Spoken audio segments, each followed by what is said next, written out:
Welcome to another episode of The Danny Kim Show, the most creative name for a podcast ever.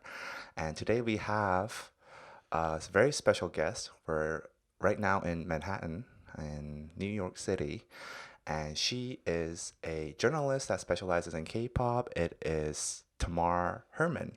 You should call it TKDS, TKDS. the Danny Kim Show, Oh, because then you have an acronym.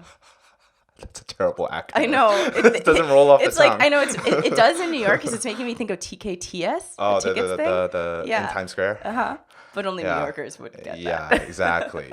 So, just briefly introduce yourself, please. Hi, I'm Tamar Herman. I'm a pop correspondent for Billboard. I'm a contributor for Forbes. I've been covering East Asian entertainment, music, and business for the past like 4, 5 years. I've been at Billboard for 3, so it's been a while.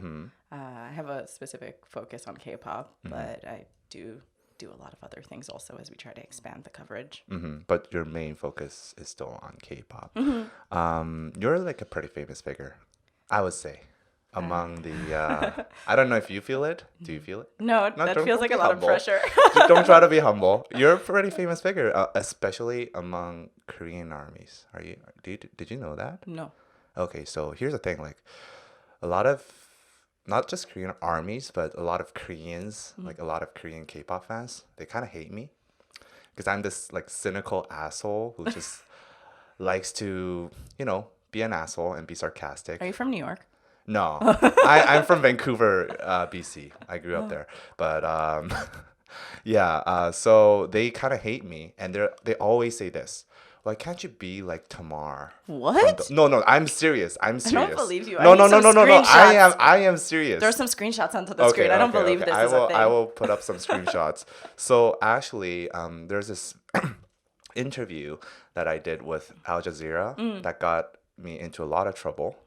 Apparently, like Koreans didn't like that because I talked about how K-pop, trainees, they go through like many years of training without with a very slim chance of making it, and then even if they make it, like it's a very long road to breaking the bank, right? Like they have like a debt. Yeah, Yeah, that's a fucking fact, right? that's normal. Yeah, I mean, know. like it's not. I mean, I don't know if it's It's not normal for normal, the but it's like, industry. yeah, It's normal. it's the Like, norm. that's a fact. Yeah, whether you like it or not. So I talked about that as well, and then they were like, "Why did you talk about this? They should have brought Tamar No, I'm serious. They should have brought Tamar Herman to talk about K-pop instead of you. You're no expert." And it was really funny. So there we go, people. If you're still watching, Korean audience, here is your Tamar Herman. I probably would have said the same thing based on, I don't know what the question they asked you, but I mean, I get asked this pretty regularly, like, what are the ills and the evils of K-pop? Is it so bad? And like, that okay. always comes up. So I think the reason they were pissed was because one of the things they talked about, the question was that what makes K-pop like so good? Like what drives them to be so good? And I talked about like, how it's like so difficult to make it. So like the work ethic, and like part of the what drives the work ethic of these K-pop idols is the fact that they are kind of, in a sense in debt to the company. I feel like that. I don't know how you feel. I don't know if it's like a one-to-one. Like Yeah. I've never heard directly from an idol that, I'm doing this solely because I have to pay off my debt. But I imagine the work that you've put in is quite a factor. Like once if you invest in something, it's not like you're gonna like if you go through 3 years of college and decide at the end you don't want to actually do that major, you're not gonna just like drop out because you don't want to do that one final year. Like you put in the effort, so you may as well Finish do it. Yeah. Yeah, and I mean the debt is a huge factor. You hear from even like B tier groups that you think would have made money. Yeah. Who was it? Like G1 from Spica. I mean, Spica never really was Spica financially is, successful. Yeah. But didn't she like promote essentially that she was working a part-time job? Like that was like Oh, really? yeah, she like went on, what was it, the Unit, the TV show The Unit. And And right, I saw and that. she like was a delivery girl or yeah, something. yeah. Well, I personally think that's kind of like a That was quirk, that she, that was just to stand out from the rest of the crowd. But there are a lot of struggling K-pop idols out there. I definitely believe that people have part-time jobs. Like I know people in the industry who aren't like idols, but musicians, they all have Yeah, of course. full-time jobs. You can't make money in music. No, not anymore. So, tell me how you got into like K-pop. You are from New York, right? So how did you get like introduced? I found out through the internet. I think really? that's like Okay. probably the easiest way to explain it. It Just was a little stumbled upon it? yeah, in like 2008. Was it 2000? Yeah, it was 2008 because I remember 2PM's debut, and that was in 2008. So that was like the first debut. It was kind of at the time that Wonder Girls was promoting.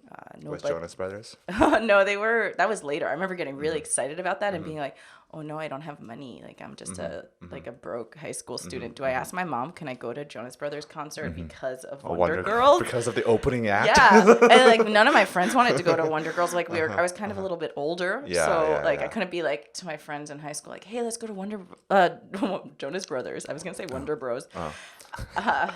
But yeah, so I found out kind of like through the internet. I remember that Perez Hilton. I remember a very specific Perez Hilton article that I read that was about the Wonder Girls, which is kind of like shameful now. I remember because I kind of like stumbled on it in different moments. I think there was YouTube was kind of happening for K-pop in 2008. I remember I was really active on some writing forums, and people were talking about it, like, "Oh, I was listening to this. It's so good. You should listen to this." Just like a lot of instances, and it was like, okay, I finally should like go into YouTube and figure out what people are talking about. Let me go listen. And also at the same time, I listen to music when I do things, like to be productive. I need music in the background. But I felt, I'm distracting myself while I'm singing along. And at the time I was taking Spanish and Hebrew in high school, and I was just like, I can't listen to those music because like that'll distract me. I'll just sing along to that. Oh, this Korean stuff's pretty good. So let me like look further and find some stuff to listen to and put on some playlists. And then now that happened. Yeah, and then it became the hugest distraction of my entire life. How did you like figure out like this was gonna be something you wanted to write about? I didn't. You didn't. So I actually studied. I thought I was going to study history and go to be a lawyer because I'm very, very Jewish. I read that. But you studied East Asian studies. Yeah. So I went to Macaulay Honors College, which is, if you're familiar with New York, the CUNY system. Oh yeah, I know. So like the City University of New York, and Macaulay is their honors program. And I got in, and I cried actually when I got in because it meant I couldn't go to NYU or Brandeis where I wanted to go. But my mom was just like, just go. Just save the money. Yeah. That was the best advice in my entire life. Yeah. And when I was there, I kind of realized, I don't really need to be studying a specific thing to go be a lawyer. And I always had liked journalism. Like I always felt like journalism was something I really connected with. And I just never thought it was going to be an actual career path. My school didn't even have a journalism department. It was just a journalism minor. Yeah. The first time I wrote for the school paper, it was traumatic. Like the editor didn't like send me my edits, so she just rewrote my whole article. Oh, what? And I remember like texting her like, why did you put my name on this? Like this has none of my work in it. And it was so traumatizing. I never went back. So I wasn't really pursuing journalism. I was pursuing first history, and then an advisor was like, well, I see you and your friend listening to K-pop. Why don't you take Korean? Yeah. And then we didn't even have a Korean department at the time. Like I went to Queens College for my campus, and there was very little Korean at the time. I think there was one adjunct professor, and then over the years we got an actual department. So, like from my freshman year to my senior year, like they had a department head and multiple professors by the end. So it was pretty cool to see. So pretty much I ended up switching my major to do what I was interested in rather than just whatever. And then I studied abroad in Korea in 2013. Oh, really? Where?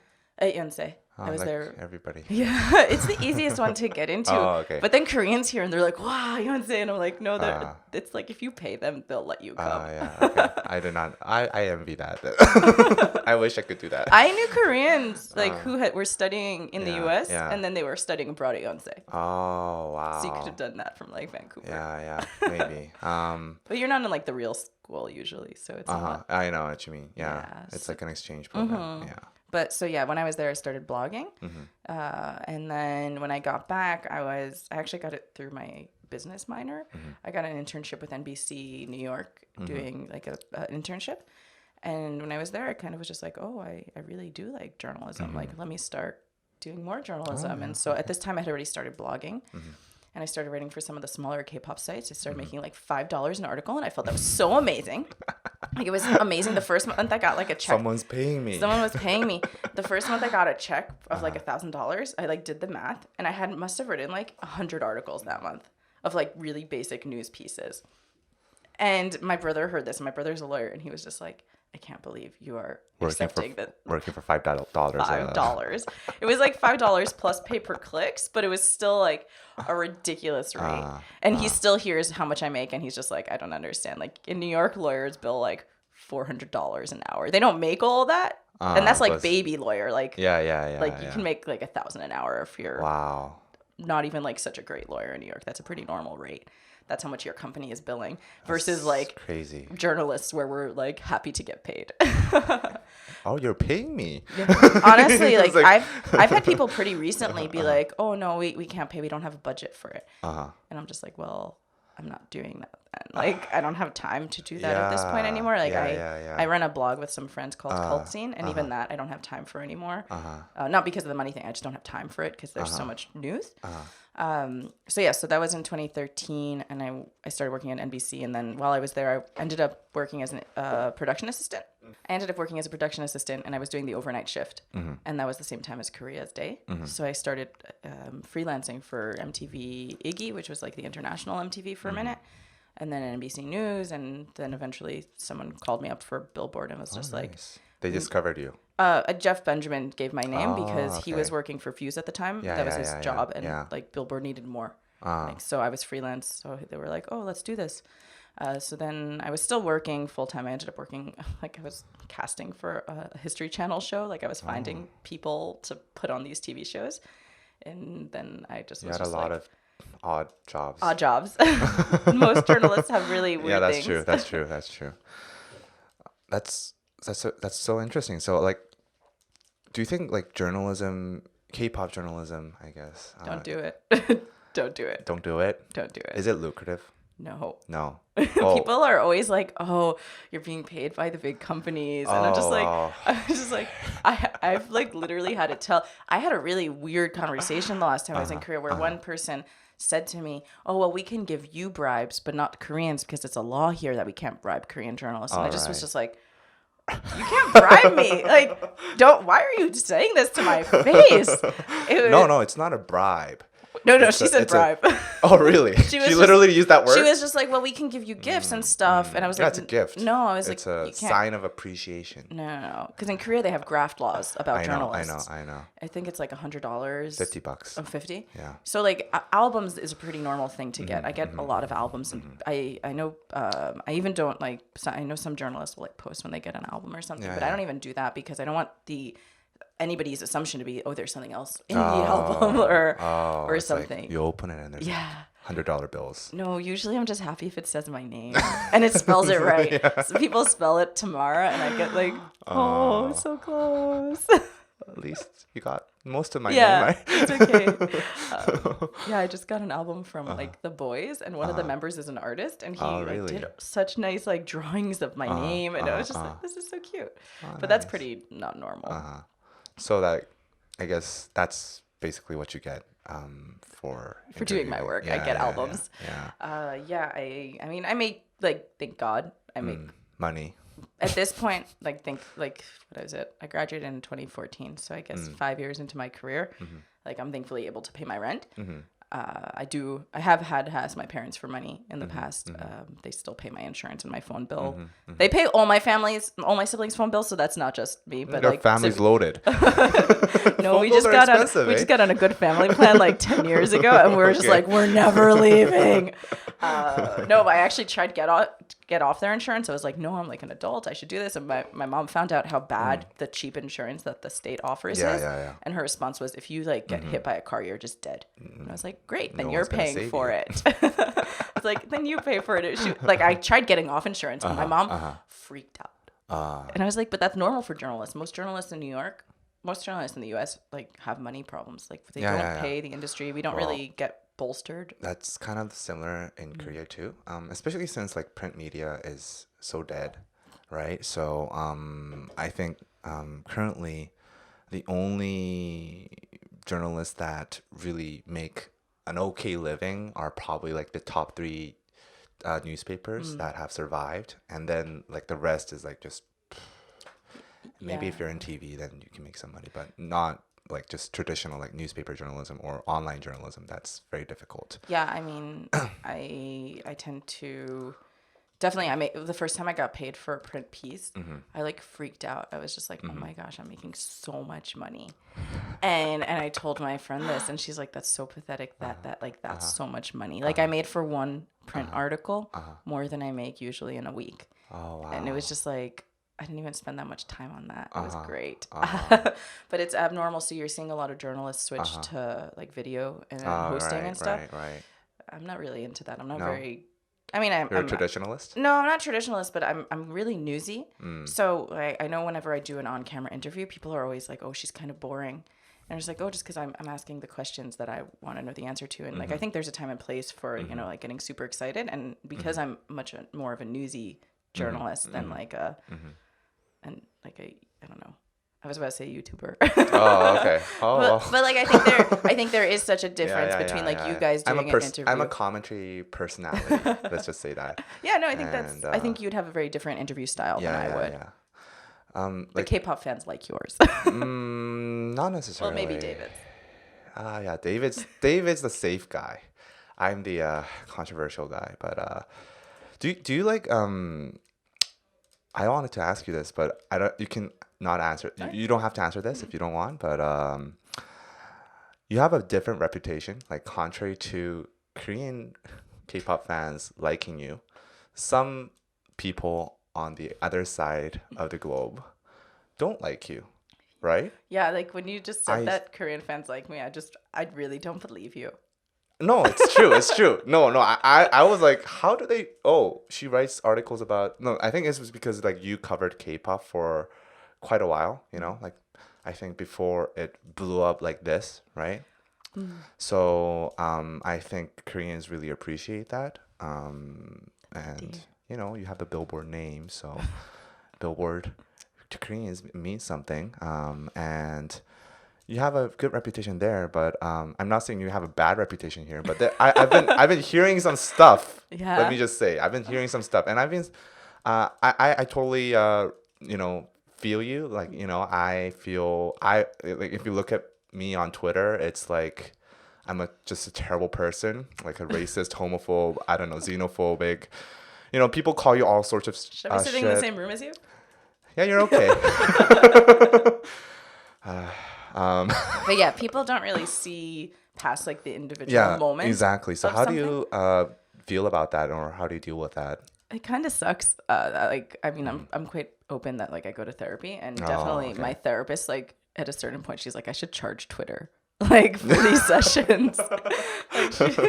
Make them reimburse for that shit, yeah, right? It's just like social media is getting in your head tomorrow, and I'm like, I know I should just delete it. I think about deleting Twitter at least once a day. Me too, but you need it. It's like an essential part of your job. And now, also, right? I'm like actually addicted to it. Like it's actually problematic. Do you enjoy? I do enjoy it. No, I mean, do you enjoy like getting in the Not really. shit show? I mean, my therapist would definitely say like, oh, there's some like factor in your brain that, and I'm just like, no, I really just like, I really have made some great friendships on Twitter. I've made some really great business. Like I've met a lot of editors that I wouldn't have connected with. I'm not like the best writer. Like I think I'm quite open about. I'm not the best writer in the world. Like I'm pretty. Like I'm really grateful when I have a good editor, but because news is so fast, often I won't have such great time to look over things, and I'll be sloppy. And like that's something that I'm working on, and something that like in middle school, I don't know if you had to do this ever. We had to take like speed reading and speed writing tests. Okay, I never did. Yeah, it was kind of bizarre, and so like we were pretty much told like it doesn't matter if you're have 5% wrong, but you can have 95% right. You're good. And that's something that like unfortunately stuck in my head. So like people will regularly like text me, like friends of mine, like, oh, you had a typo here. Like the other day I wrote carer in an article instead of career. So, but the thing is like, I mean, of course, like I'm taking ownership of my own mistakes, but editors also have a responsibility. And I find that a lot of my editors aren't actually doing their job. Please don't fire me because if you watch this. Do you really want to say this? No, it's fine. I'm sure nobody will watch it. Yeah, I mean, but so like it is sometimes like it's something simple like that. And so people, that is like unfortunately something that people have noticed about me is that like I like a lot of times I end up writing at like 4 a.m. because there's breaking news then. Yeah. And some things like I am like updating, like we do updates not that regularly, but like factual updates are pretty common in journalism, but fans don't really get that. So like when people are like, oh, if you update, like, oh, you like, if you got something wrong, it's like, oh, you're doing that purposefully, rather than like, oh, that like probably like I like messed up a fact recently, and it was like the last line of a piece and nobody noticed it, and then someone picked it up and it became like such a headache like a week later, which was definitely, I'm happy. I'm always happy when somebody tells me that I've done something wrong. But when it turns into like and when it turns into like, oh, you did that purposefully, I'm like, no, I was just tired. Yeah, I mean like. That is part of the job, I guess. Like you're supposed to get the facts right. That's journalism. But at the same time, it's like I don't think any journalist would try to like get something wrong on purpose. No. In an attempt to sabotage. People are always saying, "Oh, you're trying to sabotage." I'm like, no, I had to write this really late, or I ran out of like I was late on a deadline or something, and hopefully like that's not the case. But like even like really intense print pieces sometimes when they go through editorial process, even that will have like every issue of pretty much every magazine, if you open it up, it'll have like a section of updates or like corrections. That's like pretty normal, like because people aren't perfect and people are never perfect, but Twitter of K-pop like holds it over your head for years. Like I still see people saying things, and then like on the other side there's, and maybe I don't really know if this is why, as you said, some Korean fans might like me and their American counterparts might, or international counterparts might not. But people sometimes, I often end up reporting on like business and political news in Korea that's related to K-pop. Okay. And people often don't like hearing it. Why? Why not? They think shouldn't be reported on. Like the one that I always use as an example. Was when BTS Jimin, I think it was Wings. The t-shirt thing? No. That one they hated me for, and I like got really upset about that one because I was, whatever, I'm Jewish, and I was like pretty much yelling and calling up the Wiesenthal Center because I really thought they were wrong, and I actually wrote a really intense op-ed that New York Times passed on, but it took up like my whole week, and I didn't have any other time to publish anything else. But it's like fine. But I mean, I think that whole situation was.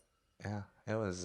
There was like There was a lot of social media stuff going on. I don't know if you got this, but like right before it happened, like Twitter trolls, like right-wing Twitter trolls Japanese in Japan, people, but they were only saying those specific situations. So when the Wiesenthal Center released their statement, I knew that they had been like getting their information from those Twitter trolls. So, like they didn't do their own research. I mean, this is just my assumption. Yeah. And so, like, they weren't actually looking into things. Like, there was a lot of cultural misunderstandings, willful cultural misunderstandings going on. So I think the whole situation kind of blew up because of this whole, like, willful ignorance. Yeah, like, trying to find a problem with something without actually trying to figure out, is this a problem? Like, the Soteji performance. Like, that's like... It was, like, so ridiculous. That's so reaching. It was so ridiculous that they were just like, they're fascists. I'm like, no. We've actually seen like, and actually like Soteji is like supposed to be the anti-fascist. Yeah, he's like the he's like protest against the government and shit like that. He's the anti-fascist, and I don't know why. Like it was like baffling to me to watch that happen, and I was like for weeks, people were calling like, oh, Tamar, you cover BTS, you're writing a book on BTS. You support like Nazi supporters, and I'm Jewish, so this was like a really big thing. Like this kept on coming up in my family, and I was just like, had to sit down people and be like, no, this is what actually happened, and that was actually a lot of my energy that week went into that. Damn. But not the Jimin shirt thing. Yeah, okay. But I think it was the Wings tour. I'm pretty sure it was the Wings tour. In LA, there was somebody posting on social media that they were going to kill Jimin. And LAPD had to issue a statement that they were investigating it. And so we reported that. And we reported that. And people's response was, why would you report on this? You're going to make him anxious. And Jimin's going to read Billboard. Yeah. And I was like sitting there like laughing.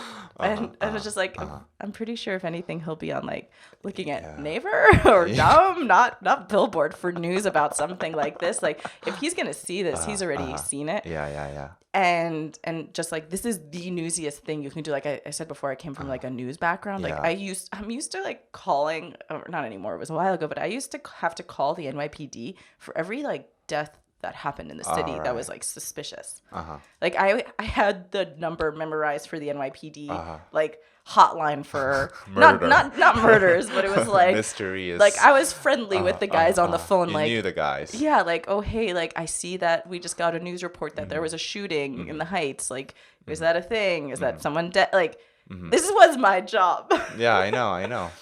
And so when That's how you start journalism. yeah, and so when Billboard was like, whenever Billboard asked me for like a semi-serious news story, or I guess a serious news story like this, I'm always sitting there. I'm always underestimating the reaction from fans. Like even like political things, I'm always like, nobody's gonna read this, and that's the thing that people always blow up, and that's the thing that people always willfully misunderstand. Like, Yeah.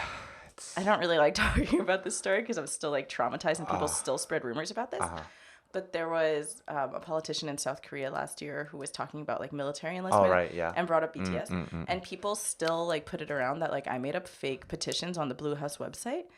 You made fake petitions? My Korean is not that good. Yeah, and that I made up fake petitions, that the petitions I mentioned only had like 7 signatures. And like these petitions weren't major petitions, but the politician mentioning them was the news story. So we had to like keep on going in and updating this article like because we so like you linked a petition that was like, oh, there's like, also petitions going on, and then it was like, 7 people signed this. It was, I think it was like 300 at the time or so something. like people were like, oh, you just made this petition for the news. Yeah. Is that what it is? Huh, that's interesting.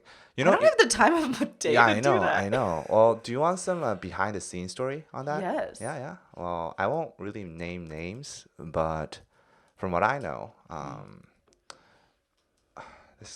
this might get dangerous, but I know a lot of people in the industry because I have worked in that field before, and what I've heard was that these other companies or other company try to test the waters and by using BTS as like the guinea pig, and they suggested like, oh, can BTS get a exemption, and then if they do pass the bill, then that leads to other K-pop idols potentially getting exemption too. So it was a strategic move from another company.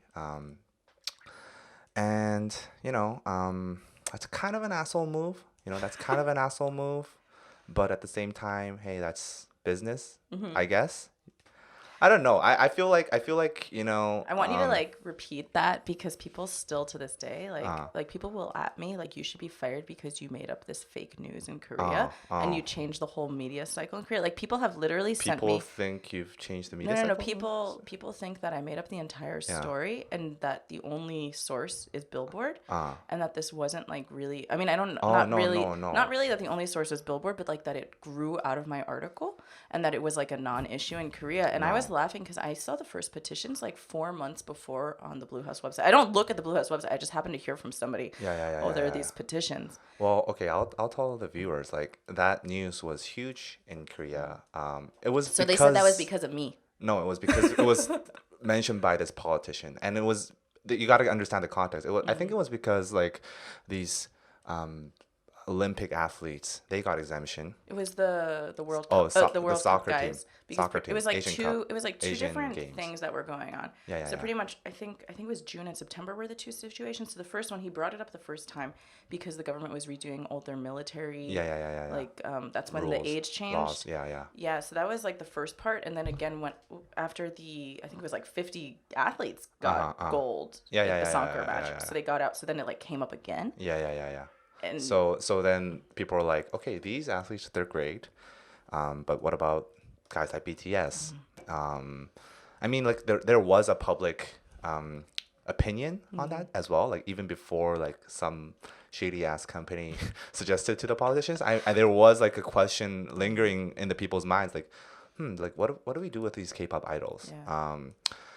And then it came the politician mentioned it because people were like questioning it, and that blew up, and it made a whole like discussion go on for like a week or so in Korea. It was a huge thing. It was a huge thing. But at the end of the day, I don't think that will ever happen. I kind of wish it would happen, because Well, I do really like BTS, but not because for them, but because for me. Like I want more BTS so that I can sustain my child. I'll be fucking honest here. You're so honest. I'll be fucking honest. BTS is the biggest group, and if they leave for 2 years, I don't know if K-pop can sustain its level of popularity. Oh my gosh, I mean, not that I Yeah. don't know about like the sustained level of popularity, but it's people are always asking, oh, how long do you think K-pop will exist for? And I've been doing this for like 5 years, and I never thought I'd be able to do that. So I don't really see that. Yeah, BTS is definitely the biggest name right now, and that's definitely like the basis of a lot of what the coverage is. Excuse me, and a lot of what the interest is. But I don't think to say like everything revolves around one group. I think that's kind of dangerous. Yeah. And so, I mean, like, I think BTS, also, I think that they're probably, based on some of their recent moves, like releasing more unit songs, although those songs were recorded a while ago, so I don't really know if that was intentional, but releasing, like, solo albums, kind of promoting the individuals on SoundCloud through solo releases. I don't know if they're going to do, I assume that they're probably going to have, like, it staggered so that... So, like, it's like half of them go like at one time, and then maybe half a month or a year later, the other half goes. Kind of like how Super Junior did it, where like they were still promoting the entire time. Yeah, a group, maybe I'm thinking of like another group, like someone like, well, they like need this for a lot of reasons right now, but like Highlight is essentially just totally on hiatus because of other things. Yeah. Thanks, Junyoung. But like they just kind of put all the members in, and I think that was already announced before burning some stuff happened. Okay. But maybe they knew this shit was gonna go down. God, so might as well just go. Well, I mean, Big Bang also kind of did that. They all went pretty much back to back, and EXO, it seems they're doing that, but that also might be an age thing. Like I know a lot of the groups. That are like I'm 91, and so like a lot of the 91ers they like have to jump in this year. Limit. It's the limit. I mean I'm just saying like BTS takes a big portion of the K-pop market here. Yeah, definitely. So like them going away for 2 years or however long it is without their full members, I think that would really greatly affect the K-pop industry as a whole. I think so, definitely. But I've also heard from a lot of people in the industry that they kind of, not that like they're looking forward to BTS like being away for a hiatus, but that a lot of people in the industry are very frustrated with the state of like the boy bands in the industry. We kind of had more free flowing of like girl groups like dominate, like age range isn't so like intense. So like you have like, like Red Velvet would debut before Twice, and Blackpink debut, like they kind of have staggered. It's like you have all these other popular girl groups. But the with throne the guys, changes. But with the guys, it pretty much went EXO, BTS, and then stayed BTS. Like 101 dipped in, but 101 wasn't ever going to be permanent. No. And so a lot of people in the industry are kind of frustrated that like that throne change didn't happen because BTS only debuted a year after EXO. Yeah. So it's pretty much been a whole generation that's dominated, and it's not like in like the generation prior, like when I first became a fan, it was pretty regular for different boy bands to have like a few months of a year that they dominated. Yeah, exactly. And now it's just, just BTS. Like even that's true. And even in the like international K-pop following, like I think people didn't really even notice like that how big EXO's like song Love Shot was last year. Like when I was in Korea in March, they were still playing it. Yeah, it is pretty big. And I was just like, and they just played it at KCON. I was like, oh, maybe like they realized, but like it was released in December, and so like it was kind of like they came at the end of the year, and that was it. But like the whole year had just belonged to BTS, right? And it didn't like there were I guess 101, but 101 was very fan based versus like general. And 101 interest. Did not have the reach internationally outside of maybe Asia. They're still hugely popular. I feel like I'm probably gonna get so much shit for this, but I feel we've already talked about the petitions, so like we're gonna get shit on. Well, I'm gonna get more shit for this. I feel like there's a little bit of exhaustion from BTS. I feel like from like you think the members are exhausted or no, like media the people, media and people are exhausted from getting exposed to BTS. Too much exposure of BTS of late. I feel because I get a lot of comments on YouTube saying like, oh, like all these guys all they talk about is BTS. I mean, because BTS has the most news, that's the truth. But it does feel like, not a week goes by without some sort of BTS news. And if you look at like the news section for the entertainment section for the news in Korea, it's literally like just filled with BTS news, and I guess that's what sells. So that's how it works. But I feel like there is some exhaustion from the consumer point of view. Like it's just all BTS, BTS, BTS, and I do feel like we need some fresh faces in this industry. Tomorrow by Together. No. Oh no! Oh, they're cute. But I mean, I think that is Big Hit's intent. But Yeah, I know that probably is. But I don't know. I don't think they are marketing towards the same crowd. I feel like Tomorrow by no, Together. So what I feel like is BTS has been around for a while, and Tomorrow by Together is trying to like get the new generation to grow up with them, like how they did with BTS. I don't agree with know if they'll be successful, to be honest. They're not my cup of tea. Well, I'm not like 14. Yeah, I was so- gonna say like I think I've like aged out of kind of what they were doing, at least for their first album. Yeah. I've met them twice now, and like they're pretty good. But I think that they are actually, and like I was actually a little bit surprised about.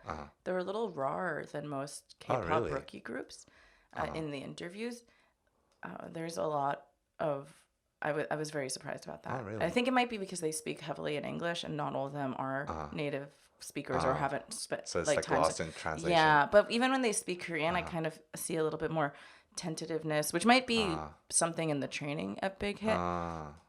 But like I think because maybe they're not really exposed. They were pretty like hidden as trainees. Yeah. Versus like SM had SM rookies and things like that. So and people are often backup dancers and stuff. I don't know. I just kind of I just think got that they're feel. less media trained because they're just new. They'll they're develop. less experienced.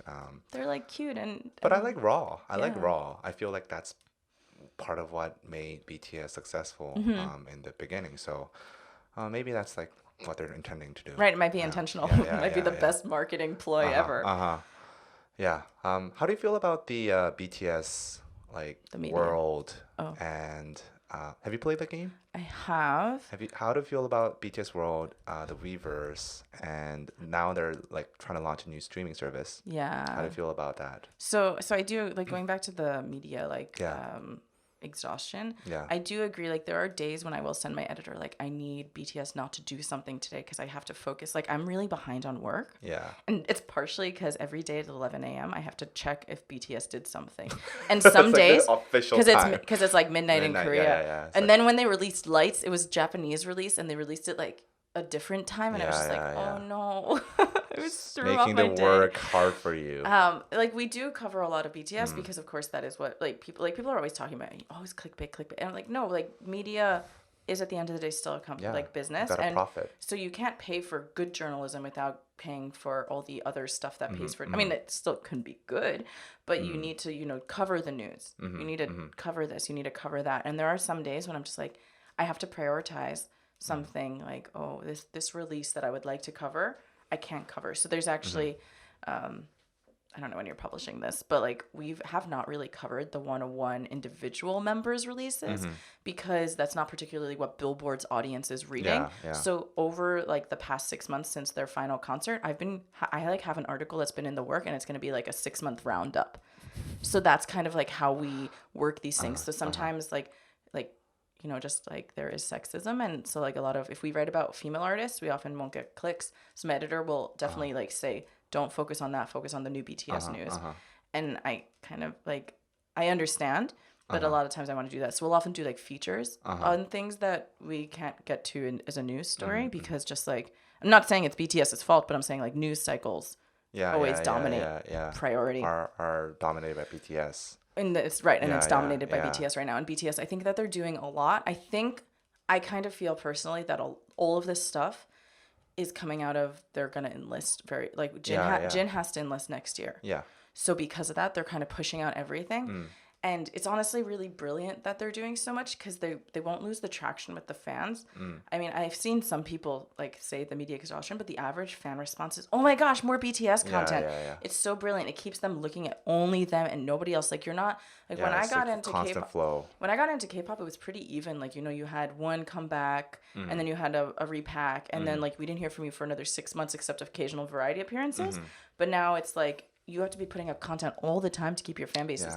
So there's a lot of reasons why fan bases have actually become more compact, and like multi-fandom has become less of a thing in the K-pop international community. It's just difficult to keep up with. But everything. It's primarily difficult to keep up. Like, people will always ask, oh, did you see that BTS video? And I was like, who has the time to watch another BTS video? Like, my roommate, she saw me working on my book, and she would just be like, what are you watching? And I was like, I'm still catching up on BTS videos, like from like even like I was finishing up the final manuscript draft, and that day someone said something like, "Oh, did you ever see that video?" And I was like, "No, I've watched almost all their YouTube, and there was still content that I wasn't seeing."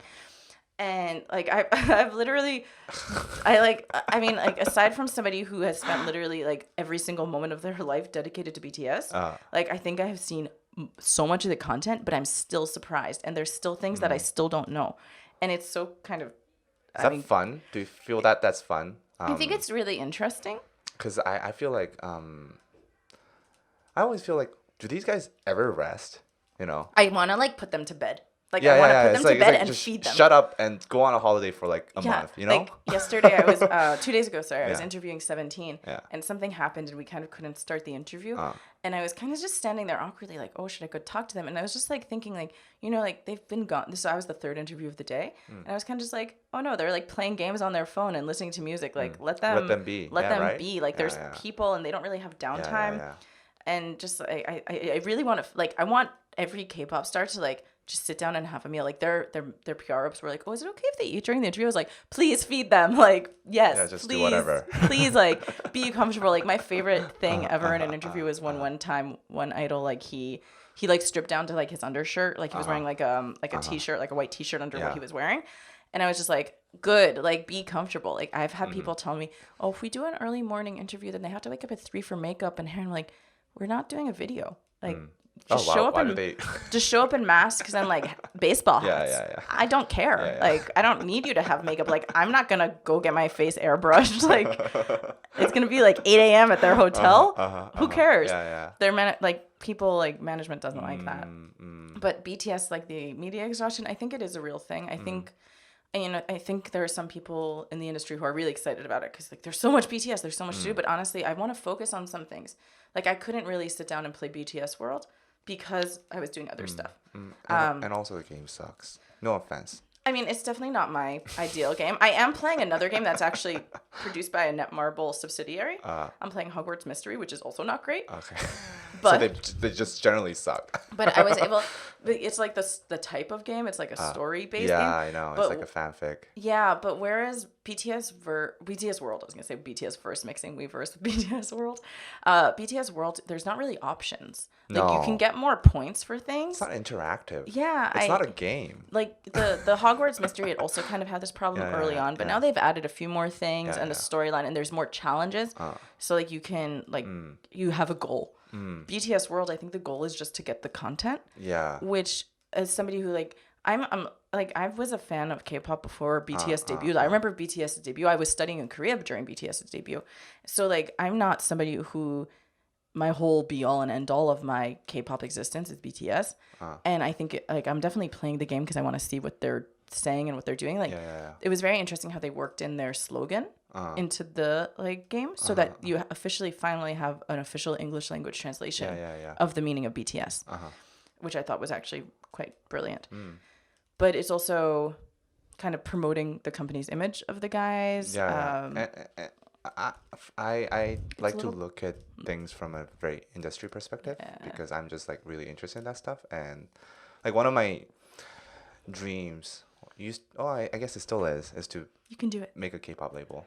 Ooh. And so I'm always, like, studying from that industry perspective of what these labels are doing. And while the game fucking sucks, people are into it. People are into it, and I found that, like, it's a really smart way to reuse assets that they have. You know, reusing videos that they filmed like, I don't know, 8 years ago. You know, stuff like that. So Yeah. I found out, like, oh hey, they're recycling stuff, but that's a really smart way to reuse content. Are they recycling? I haven't like played it that much. I've I only think seen the they new did. content. I've played it for like 2 hours, and I'm pretty sure like okay, this stuff is like from 8 years ago. I'll Yeah, have yeah, to take a look again. yeah. I think so. Oh, I might be completely wrong. I'm like wondering what part you're up to and how far ahead of me you are. No. I'm done playing that game. I'm like, okay, this game I cannot play, I know. but it was a nice. We met the Netmarble team and they said they spent about. I would have to check my recording so nobody quote me on this, but I believe they said they spent over 200 hours filming the content with them, which seems about right because they have the main game. Like they had to move all different locations and stuff. They have the main game where the storyline, and almost every single element has a different video or photo attached to it. Yeah. And then you have the alternative storyline where they do the right. like. It's like the BTS AU. Right, I know. Where they show like what ifs. And those are full storylines also. So they have all that content. Like they showed us a clip I haven't gone into it in the game of like Jin. He's babysitting a girl in a hotel room. Okay. And he's like acting this out. Like they filmed this. So that means they had to rent a hotel room. They had to film this whole thing. And that even a 3-minute clip. Production. Yeah. Yeah. So it seemed like they spent several hundreds of okay. hours. So This has been the maybe work I'm for wrong. years. Okay. I don't know. Like, I think you might be right about some things. I think that the game is really made For not hardcore only fans? for Army, but I think it's one of the things, like how you're talking about the media exhaustion. I think it's kind of intentional in a way.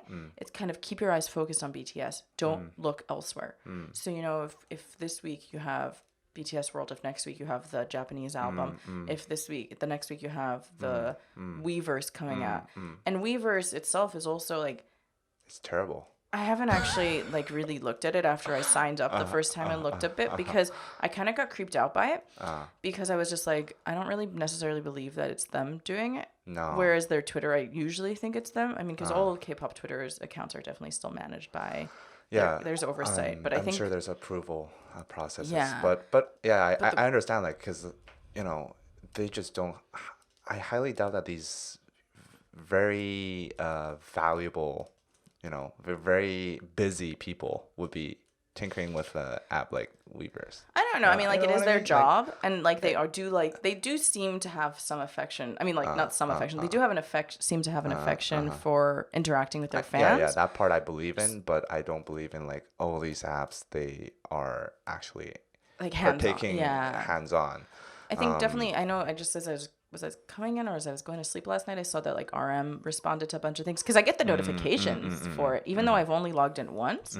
Like I don't remember turning on notifications. I'm like, that's great because I get to go see this stuff.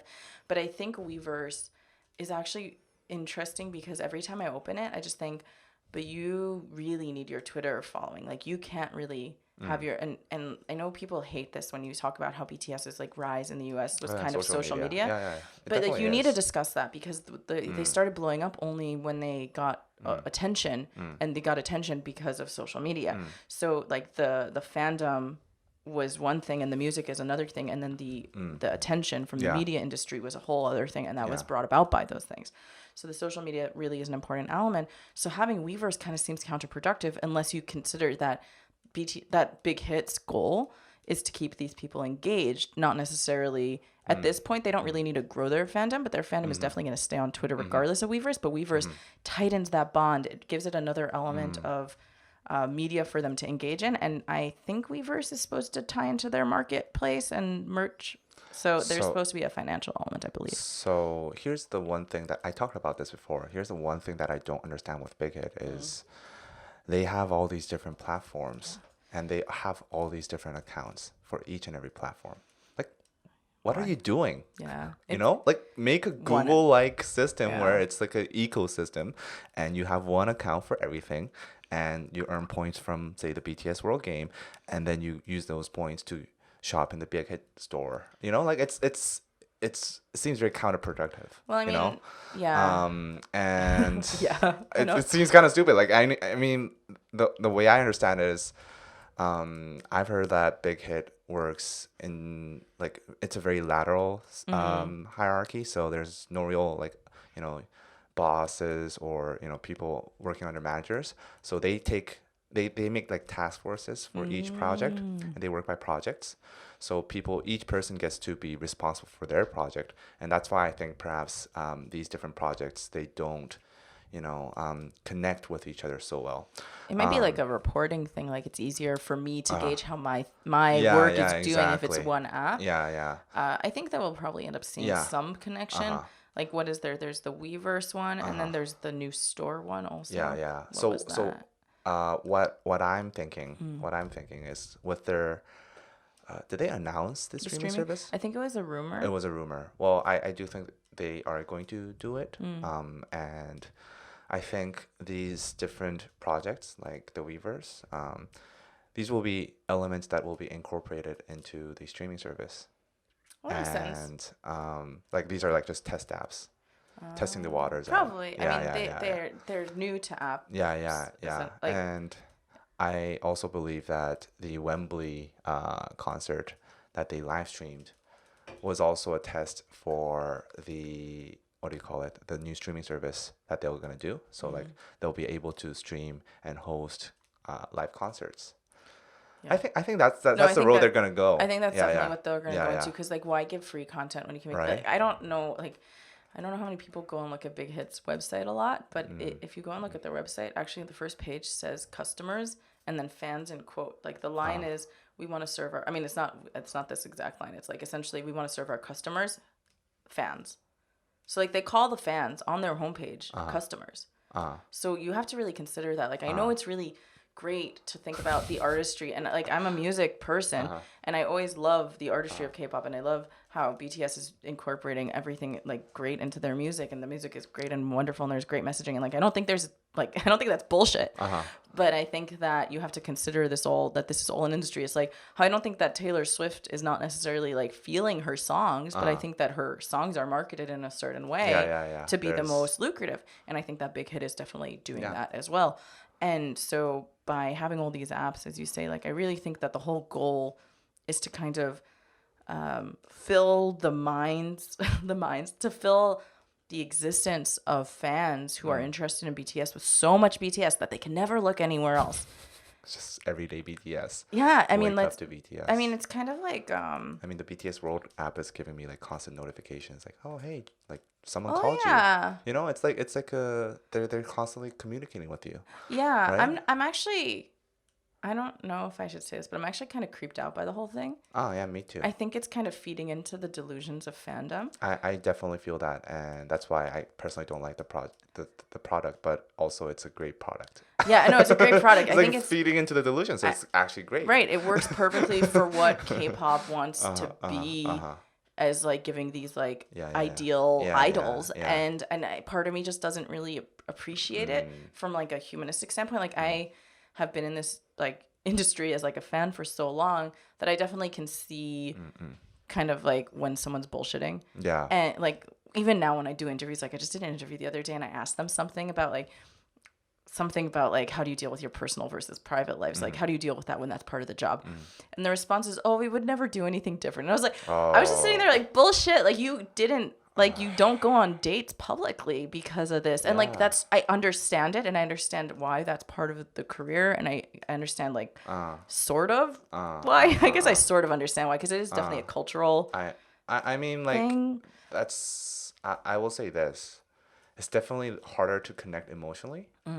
Like as I'll get so much shit for this, but as a grown adult who's been exposed to a lot of media and who's also studied media, you know, it's like, and who's been part of the production, it's very difficult to really emotionally sync with a lot of these idols because you see all these strings being pulled, you know, behind them, you know, but, like you see all the invisible strings. But do you think that like you ever still feel that connection? Because I know there are still groups nowadays or idols nowadays who like, I do kind of believe they're bullshit to some degree.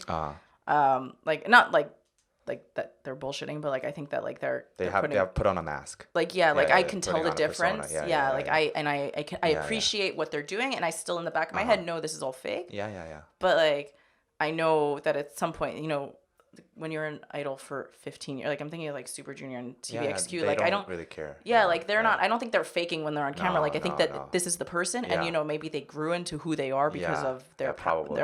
their path, but like I don't think like they're faking when they're No. talking about who they are and what they are.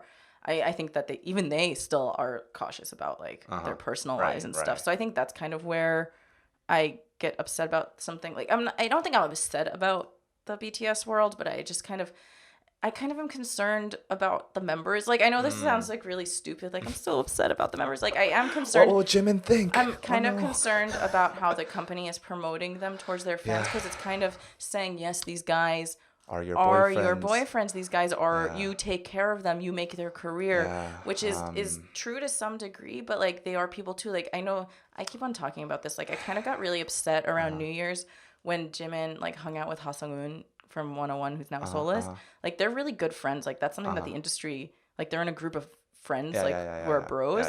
And like it seemed like they went to Noraebang, and Ha Sung-un posted on his Instagram, and you could hear Jimin in the background singing, but he like couldn't share pictures with him. But then both he and Jimin posted pictures at the exact same location, like the next day. So like they were clearly together, but because of like I really am regretful that in last year, like think what year it was, like last year 2018 didn't end with like a performance of like Ha Sung-un with Jimin and Taemin and Kai like from an because like ultimate crossover. because they're all friends. It would have Yeah, been great.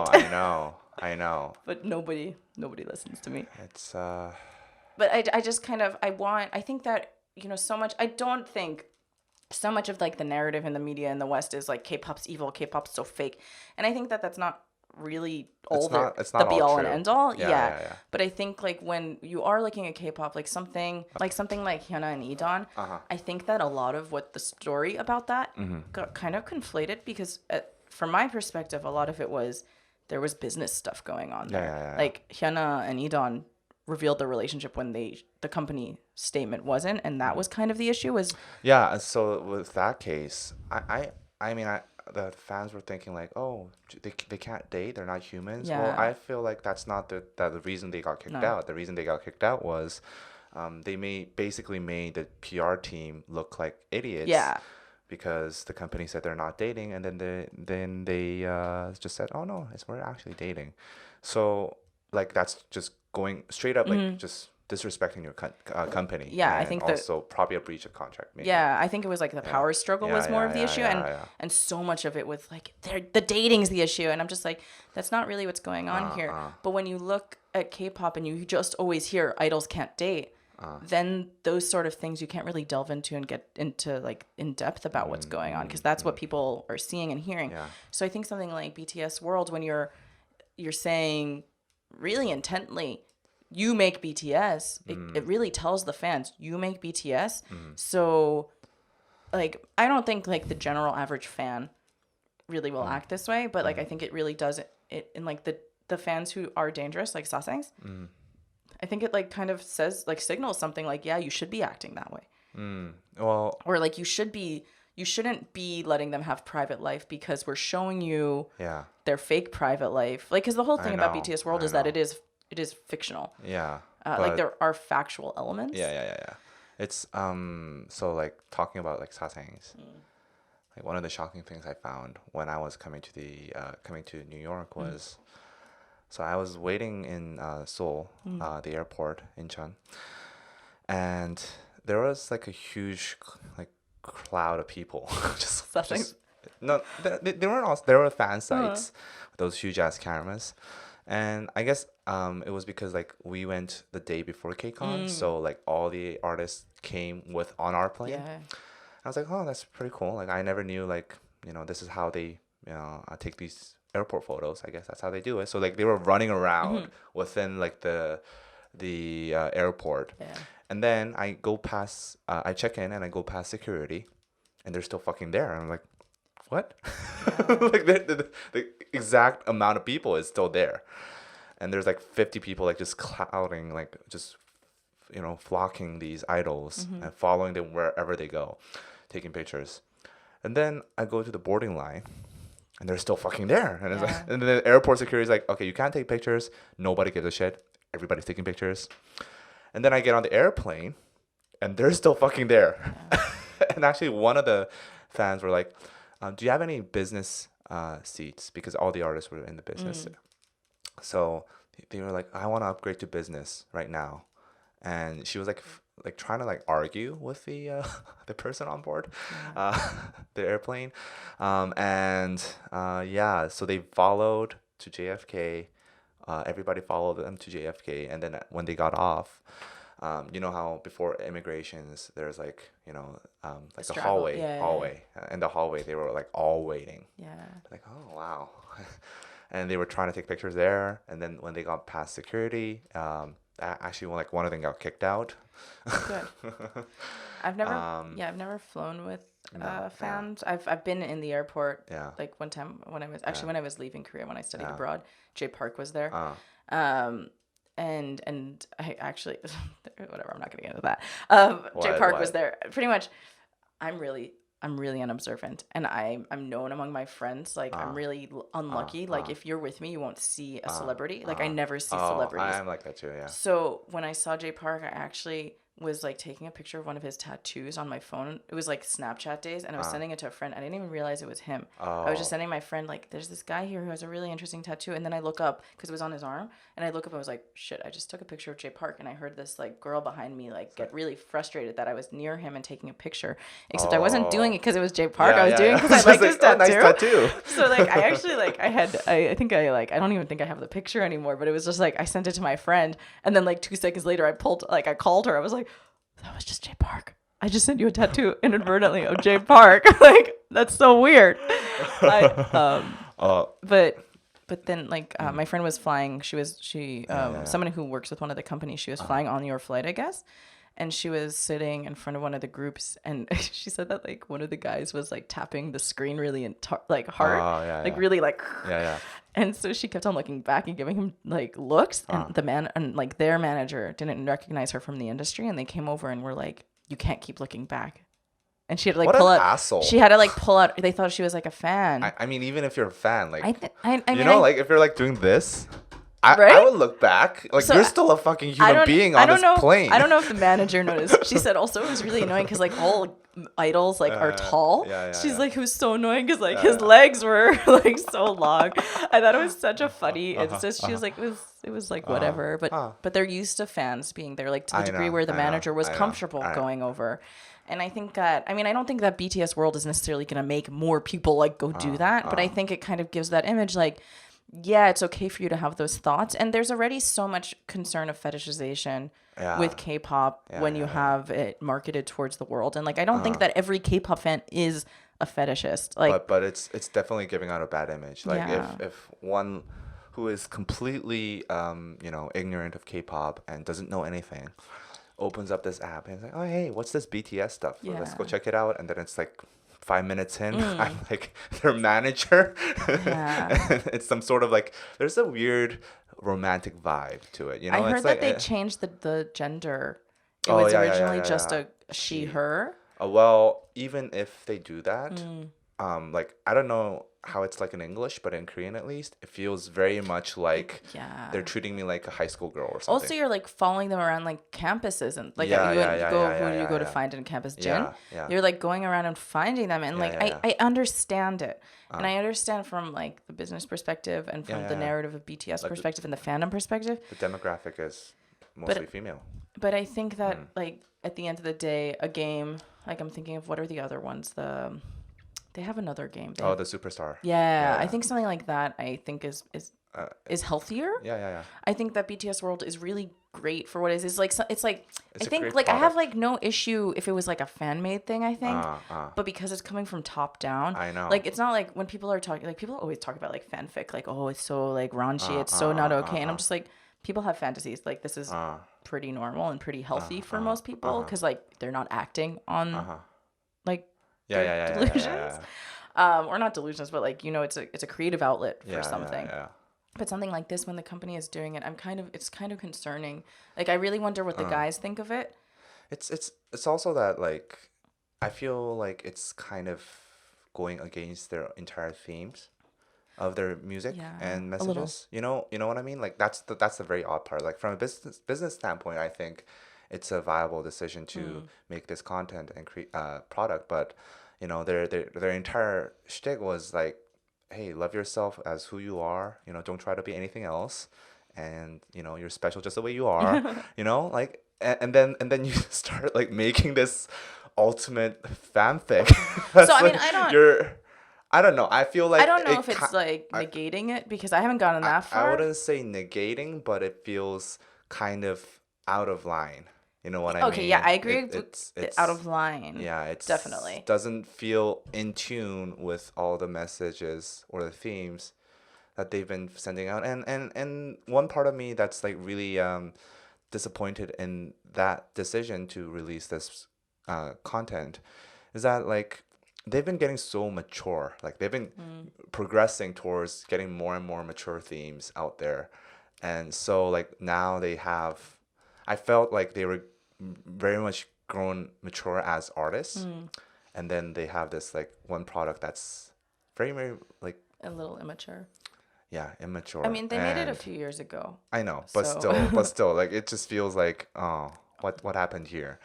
But yeah, that's BTS World for me. Funny story you mentioned about J Park because like yesterday, do you know Casey Neistat? Okay, nobody knows Casey Neistat. Okay, he's this famous YouTuber that lives in New York. So I actually like have to admit, like even at KCON, I don't watch any YouTubers. Okay. Like you guys are the only one, like K-pop ones that I ever even see show up when I'm like looking up like some like meaning that I don't understand. Like I think like what's your video on BTS is what's Dang? No, not Dang. Pepsi? No, not Pepsi. The one about the jackets. Spine Breaker. Oh yeah. That Spine one. Breaker. Yeah. That was a video of yours that I stumbled upon a few weeks ago. But I mean, I do watch. Yeah. I mean, I watch videos when they show up, but like I don't follow YouTubers. Yeah. So at like KCON, it was people were like, "Oh, it's this person." I was like, "I think I know who that is." Well, it's okay. We're irrelevant. But anyway, I'm just gonna say this story like because I had this like this very famous YouTuber. He has like 12 million subscribers. He's Casey Neistat. He lives in New York. He's like produced shows for HBO and stuff. That's so cool. And he's like the most famous YouTuber among YouTubers because he has a very distinct. He basically invented vlogging. Like vlogs are. I feel like an idiot right now. He's like the one that set the format. Oh wow! I need to go look this guy up. So I was watching him like since 3 years ago, and he basically started my career. Like I became a YouTuber because of him because I want to do that. And yesterday I was meeting up a friend at Chelsea, and like I went to a cafe, and he was like right behind me, and I was like, "What the fuck?" It was meant to be. And he actually moved to LA, so like I'm like, why is he here? But he was talking to like a Google employee, and they were like doing really serious. Oh yeah, because you were by business Chelsea talk. Market. Yeah, it was right by Google. So I was like, okay, I really don't want to be the guy that's gonna be like, hey, I know you're having this important business talk, but so I just said, oh, okay, I'll just leave him. Oh no. So I felt really, it's still, I have a lot of regret. I would probably do that too. Yeah, like I feel like maybe I should have talked to him. Like that was my only chance. Tweet at him. Yeah, maybe. Maybe someone will send him this clip. Yeah, my David, he took a photo like yours. Oh no! So he basically David, you're older than I was when I did that, like a weirdo. He's a 사생. So he took a picture of the blue bottle. We went to Blue Bottle. No, I love Blue Bottle. He took a picture of the coffee, and in the background there was Casey. So like. He intentionally took it in that direction. So I heard Blue Bottle's really popular in Korea. Yeah, they are lining up. You know they were like lining up from like 2 a.m. Yeah, that's drink that shit. I'm like, it's just fucking coffee. Blue Bottle's good, not that good. Korea has better coffee. Is it like good though? Like, is it actually good coffee? I mean, I like some of their stuff, but it's not like. It's coffee. It's not revolutionary. Like I think when I go to Korea, I really like coffee shop culture. Like I work in coffee shops a lot. Yeah. So I have coffee shops in Seoul that I like going to. Yeah. And Blue Bottle is not that up there. No. It's not like an I mean, it's for New York. It's nice. Okay. It's not Starbucks. I mean, I like Starbucks too. I work in Starbucks a lot. Okay. But Blue Bottle, they have like more interesting. Did you get the New Orleans? I did not drink Blue Bottle. Oh, the New Orleans is really good. So it was like I just wanted to go meet my friend, and David just insisted like he has to have Blue Bottle. Like I don't know what the fuck it is with Koreans and Blue Bottle, but like they love Blue Bottle. You're just calling him out. So I'm like, I don't want fucking coffee. Let's just go. And we were already like 15 minutes late, so I was like, okay, we gotta fucking go. Like, but he's like, oh no, I have to have my coffee. So like we went in, and literally like he was like, hey, look behind you, and it's like, oh, there's Casey Neistat. See, so it's good that he wanted his coffee. Yeah. So I thank him for that. And then like I was like, okay, I'm gonna just go up and pick up my friend and then come down and talk to Casey. And then I went up, and he works in like this design studio. And apparently like it's really hip. So they have like beer there. So we got like ended up drinking like four bottles of beer. Nice. and then he went he wasn't there. Oh no. Yeah, but it's okay. Next time you guys will meet at. Yeah. I don't know if you guys go to VidCon. Yeah, maybe. But anyway, yeah. Anything else you want to talk about? I don't know. We kind of. We have like 10 more minutes. I was just thinking we just like spent the whole time talking about BTS. I and know. You were saying that people only talk. Like I do talk about other sorry. things. I'm so sorry. Okay. Like, let's do like a 3-minute talk about something else. What else do you want to talk about? That BTS streaming service. I haven't actually really looked into that. Oh well. Okay. So like, tell me like one thing that has made K-pop. So I just want to know, like, do you think K-pop will ever become like an actual mainstream thing in America? Like my actual take? Yeah. Like I mean, I've said this before. I think I don't know if it'll ever become a mainstream thing, but I think I always compare it to metal.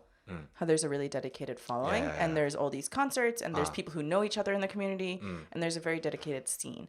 I think that even metal, metal had a moment. They had a moment in the early 90s, thrash metal, right? Yeah, but like I think late 80s. Yeah, but I think that like metal never like that was mainstream, but it wasn't something that necessarily every person was listening to either. And I think K-pop's kind of similar to that because you have to be a certain type of person who wants to listen to K-pop. Like the biggest thing that people always tell me in my industry, like when they talk to me, is that they just assume that our audience who are reading my articles are like 13-year-old girls. And I just kind of stare at them. And like, yes, that is the typical following for boy bands, but I mean, not typical. Like, I mean, boy bands have tons of fans from all over the world, but like, that's the ideal. Or not the ideal, sorry, that's a stereotype. And when I tell them, like, I always give them this kind of like weird look. I've done this enough times that people are like, we know that look. And it's just to want to be a K-pop fan when you're not Korean, or even when you're not Asian, because a lot of Asian communities take in Korean content. When you're not it's not something that you're naturally going to interact with. You have to really want to be involved. There's a certain barrier of entry. And like, I think now it's a little bit, the barrier is kind of thinner than it was. Like when I was younger, like, I don't know if you remember this or if you interacted, like you had to like go on YouTube and like type in like symbols to find like Strong Heart 1 of 8, and then like 3 of 8 would be always missing. And like you had to really want it. Like nowadays, fan translators are so like active. You always see like I see a lot of fans on Stan Twitter like saying, "Oh, our fandom sucks because they're not voting enough." And I get so stressed for these fans because like that's something that you have to actually be actively doing nowadays. Whereas in the past, the only active thing that I felt I had to be doing if I wanted to be a fan was finding the content, was engaging with the content. That was enough. Nowadays, you have to like be an active fan. Like I'm not saying that I wasn't an active fan when I was like in my early K-pop stages, but I think that activeness is something that most music industries don't necessarily need. Like, I don't think necessarily everyone went and looked. Well, music is a very passive experience Usually. most of the time, right? K-pop, it's a very lean back experience. Yeah, it's kind of why, aside from the fact that I don't think it's a genre, like, it's one of the other reasons why I will never really call K-pop a genre is because it's the experiential element. It's like a culture. People do say that. I think it's kind of more similar. There is a culture of K-pop, but I think that I always compare it to something like Marvel, where like you have the base content and then there's so much else built around it. Right. I actually wrote my college thesis on this. It's about transmedia marketing. So K-pop is like the ultimate form of transmedia content because you have the base, which is either the music or the idols, depending on what you want to consider. It's the ultimate form of OSMU. Yeah, right. So like everything else is built around it. Yeah. And so I think that is kind of harder for the average person to take in. I think that there will be songs that will make it in the mainstream, and groups like BTS that make it in the mainstream. And I think, like, I was at physical therapy the other day, and Blackpink's "Kill This Love" started playing, and I literally had to pull out my phone and make sure it hadn't connected to the Bluetooth speaker. Like, I was so shocked. Am I playing this? And then I just tweeted yesterday, I was in Starbucks, and we walk in, and they were playing like Taeyong's Wedding Dress. Oh, what? Yeah, it was so Out old. of Old all songs. the songs. And then like 2 songs later, they played Winner's Fool. And then like 2 songs later, they did Jimin's Serendipity. And we were there for a while, and they played a bunch of other songs. They knew you were going to come. I was so confused. It wasn't even like near K-Town. Like when you're near K-Town, I kind of expect to hear something. Like we were by like Park and 50th. Like it's like some random place. It was just like, what's happening? Who like we were like, whose playlist is playing? Definitely, I guess like it's sneaking in. Yeah, I think sneaking in. I think like, nowadays mainstream itself isn't really a thing anymore. No. Because someone can be really popular on streaming platforms, that's but true. not on radio or on TV. And I talked about this with a friend yesterday who's a designer, and he's like, he always talks about like, what's going to be the next trend. And he talks about like how the current trend is, these millennials doing their thing. Like there's no real one mainstream trend anymore. It's just like, Billie Eilish making music in her bedroom, and then it got big, and now she's a superstar and shit like that. So I think K-pop is really popping up right now because people want their own thing. Yeah. Right? And it's very distinct and very different. I think that right. Yeah, I don't know. I think that K-pop, like just the following is separate than like people are always talking about radio and K-pop. Yeah. And why can't it break in, or will it break in, or whatever? And I just think like it doesn't really matter nowadays anymore. Like radio does not matter. No. It does for the industry purposes, but not for the general not for younger listeners, which is K-pop's audience. Yeah. And so like I think like what's mainstream nowadays, I think it's when you end up on the radio and when you end up on TV, and BTS has ended up on TV, and then you have a lot of other K-pop groups that are appearing on TV, like Blackpink. I mean, who's been on James Corden and GMA and everything. But I think that you also have to wonder, well, are they aiming for mainstream audiences to watch those clips, or are they aiming for the fans? And I think 9 times out of 10 they're aiming for the fans. Because they want to boost their own content. Yeah. So what is mainstream? I think is a huge question whenever we talk about K-pop breaking in the mainstream. Like I think for my purposes, when I'm talking about Billboard, it's our charts. So there are people breaking into those charts. Yeah. But when you're talking about the mainstream music industry of like the West and the US, I don't really think that exists nowadays. Like it does. Like there's definitely top tier ones, like like Cardi B and Taylor. Yeah.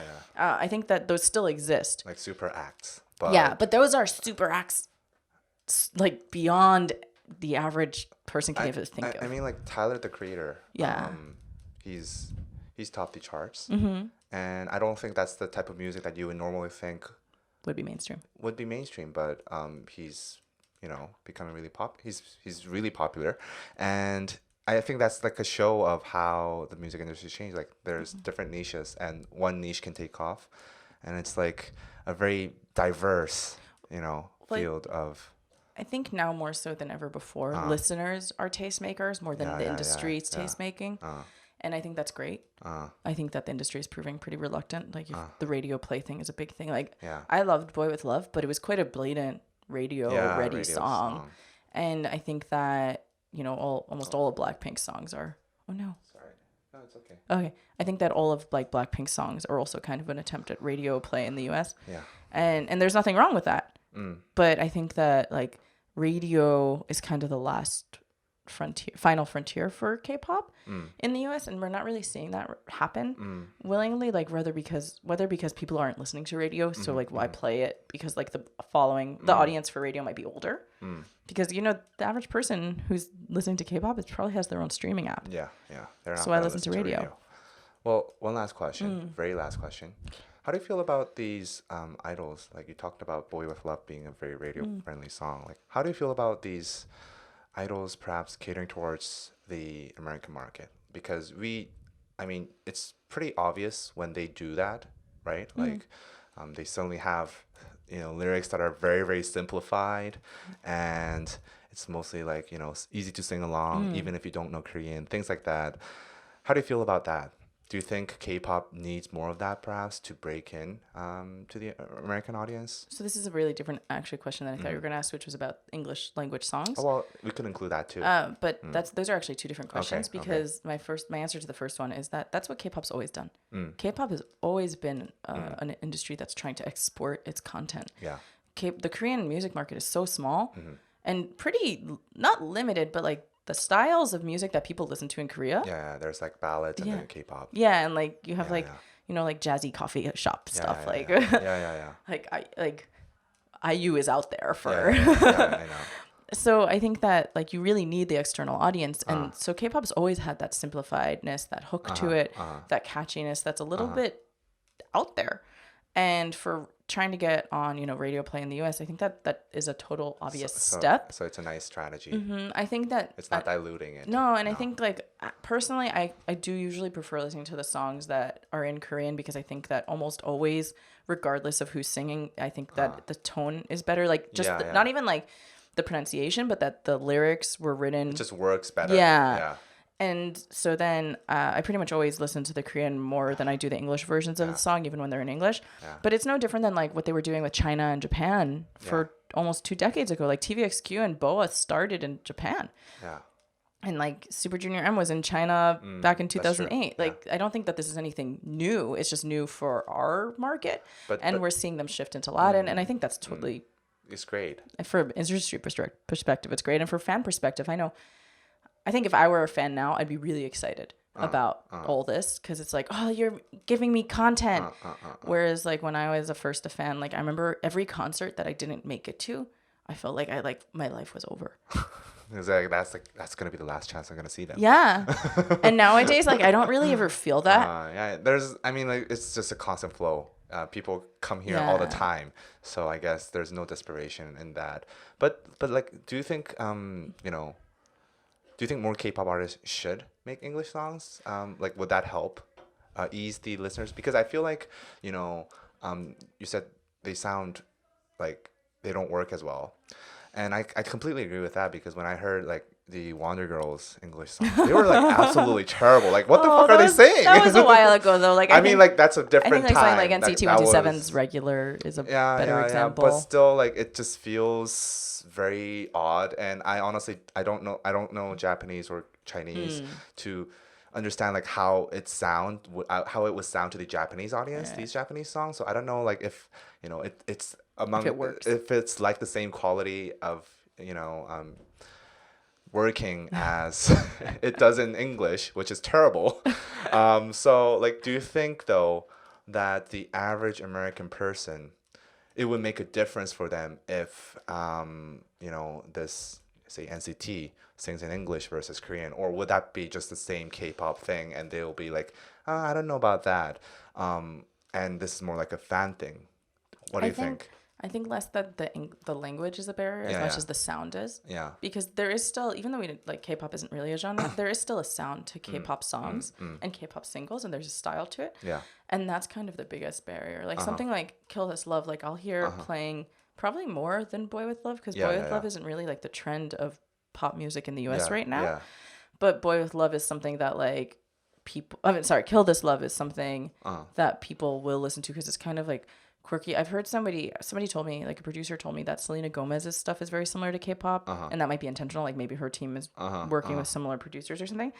But that kind of like Billie Eilish, it's kind of quirky sound. Yeah. And K-pop has that quirky sound, but it's not the quirky sound that like the American audience. It's different. Like that's true. It's like it's a very unique style, but so I think the language is a thing, but that's not really such a thing anymore, since Latin music we see is happening. Well, I think that said, Latin music, people always talk about Latin music, and I always say it's not a good comparison. Spanish speakers are all over America. Yeah, and like pretty much everyone takes Spanish in high school. Yeah. So like it's not a great comparison. Yeah, so I always don't like that comparison. But I think it is showing a shift. I think that really the better comparison probably is more hip hop. And how hip hop became so mainstream over the past few years, partially because streaming services made it clear how much people were listening to it. Like, because there was definitely like an era where there wasn't so much hip hop going on in the U.S. mainstream radio, And so like between that and Latin and K-pop's rise, I think we're really seeing the power of listeners.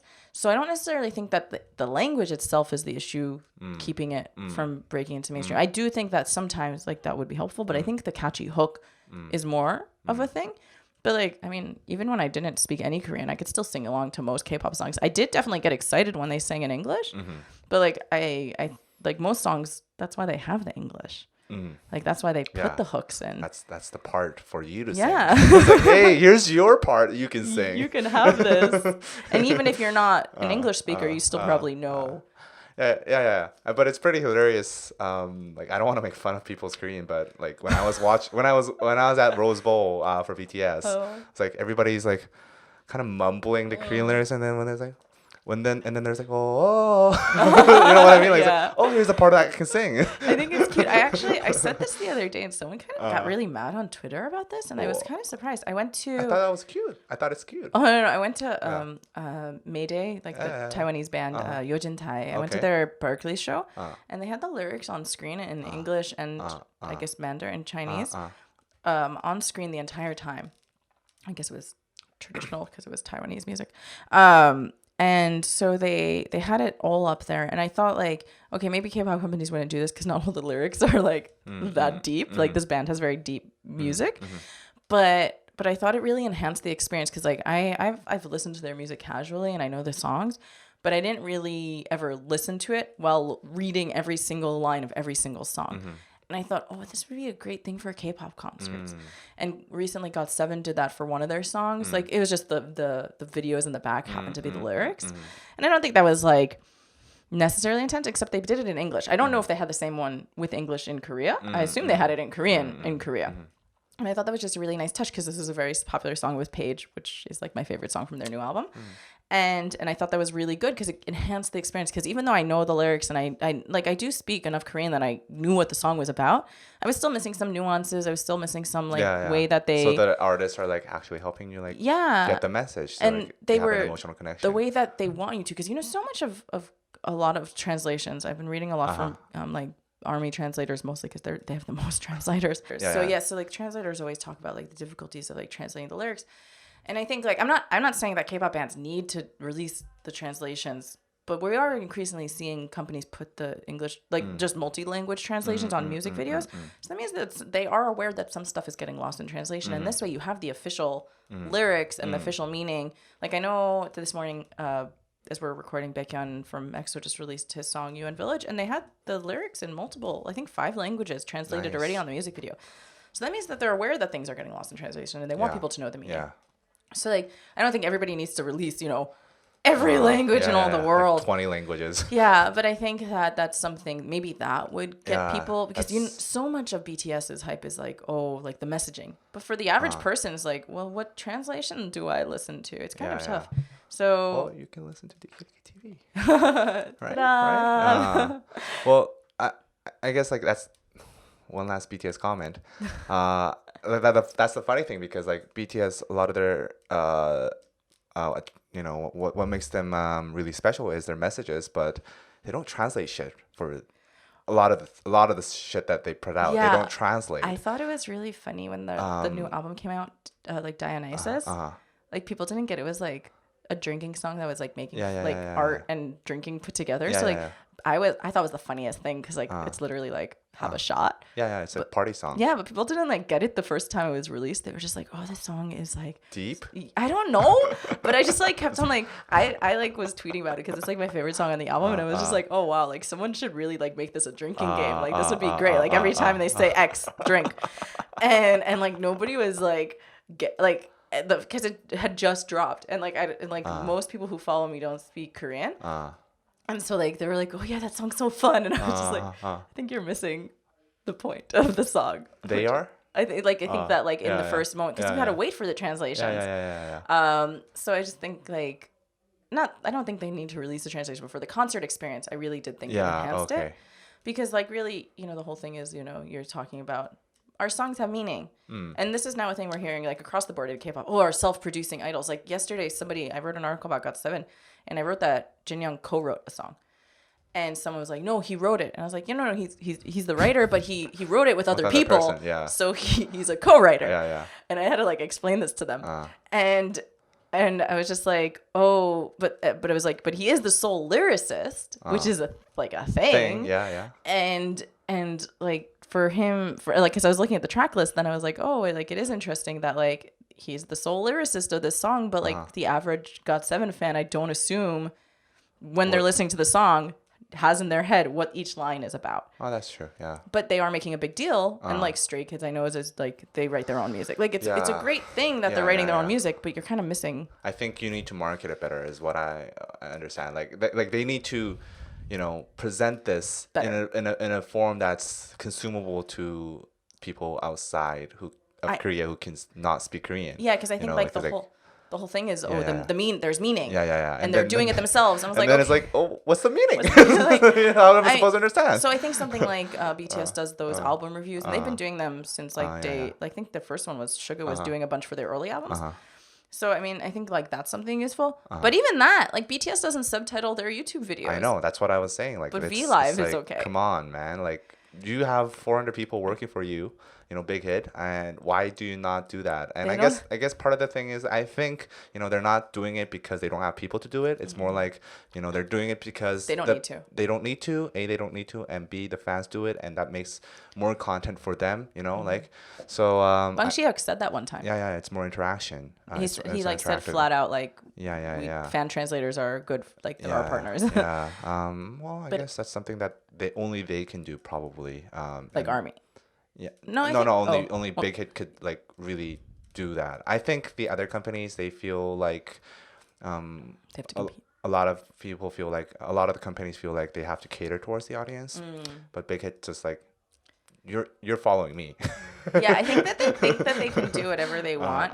But they can do whatever they want. I think they can, but I've been seeing more and more conversations about what the company is doing, which is interesting. But like I think that always happens with the K-pop companies once they get more developed, and like like I know like SM fans like are like famously aggressive towards SM. Like I think Super Junior fans own stock. I know they own some stock. Oh, okay. Like Actually, I really want to talk about this, but we have like 2 minutes left. So book another half hour. Sorry? Like, can we book it half an hour? Well, I have to go. Oh yeah. I have a no, we'll talk about this another time. Sorry, yeah. Oh, good. But you're coming back in LA, right? You're coming to LA. So I'll probably see you in LA. We'll discuss this. K-pop fans buying stock. We'll discuss stocks in part 2. Oh wait, doesn't David own stock? I own stocks. Oh, you too. own stock. Yeah. But I do not do K-pop stocks anymore because they're just too volatile. Like one dating scandal, and I just fucking wake up and it's like, oh, okay, great. Jenny's dating Kai, and then it's like, oh, that was so stupid. Who cares? I don't care either. But the stocks, like, it's money, man. I want to speak to like one of those financial consultant, like one of the guys who does the reports. How stupid how stupid it would be like to write like Jenny and Kai are dating. So, I heard like, it's really hard for the financial analysts to predict for K-pop companies because they literally have no idea. Yeah, it's just like one human error does huge damage, so I just don't invest in that. But anyway, that's for part 2 of Tamar Herman / Danny Kim show.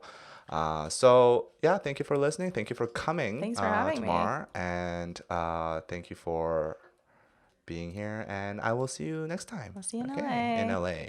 Bye-bye. Bye.